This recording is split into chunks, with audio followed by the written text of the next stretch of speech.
hii siasa imekuwa mbaya kwako, sijui utafanya aje. Naona mikutano zote zako lazima zikuwe na baadhi ya shule. Mikutano zako zote lazima zikuwe na baadhi ya shule. Kwa inamaanisha ni kuleta watu na kulipa watu ndio wakuwe kwa mkutano yako. Yaani watu wa kuamini, watu wa kutrust. Mpaka inabidi walipe, uwabebe na uwarudishe ndio wakae kwa mkutano yako. Hiyo ndio reality iko. Lakini angalia mkutano ya Devuna, hakuna basi hata moja ya shule. Hii inamaanisha nini?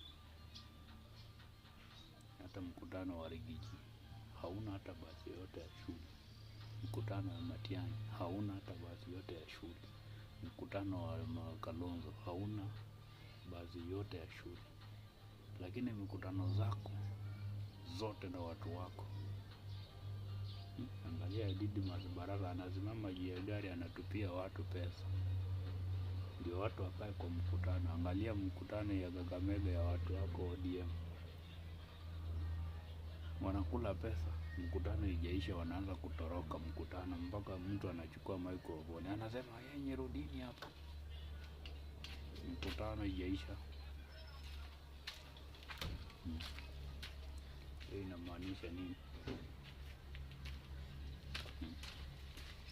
Inamaanisha mbinu zako zote zimeisha. Sasa William Ruto, hii mambo na ukubali tu. Jamaa amekuweza. Na saa hii mbinu zako zote. Sasa hata jana hiyo mkutano ulikuwa tu uko na mkutano ya kuhutubia taifa. Ni nini ya maana ulituambia? Hakuna kitu tuliona ya maana. My brother, itakuwa mbaya. Hii ni reality. Hii ni na mbaya kwako. Masira hizi vile ulikuwa unafikiria ati sasa mtu alikuwa anakuzumbua ni Raila peke yake. Saa hii Raila yuko na wale wapo si Raila. Hao ni wanafunzi wa Raila. Na hiyo pesa yako hawaitaki ndio wakuje kwa mkutano yako.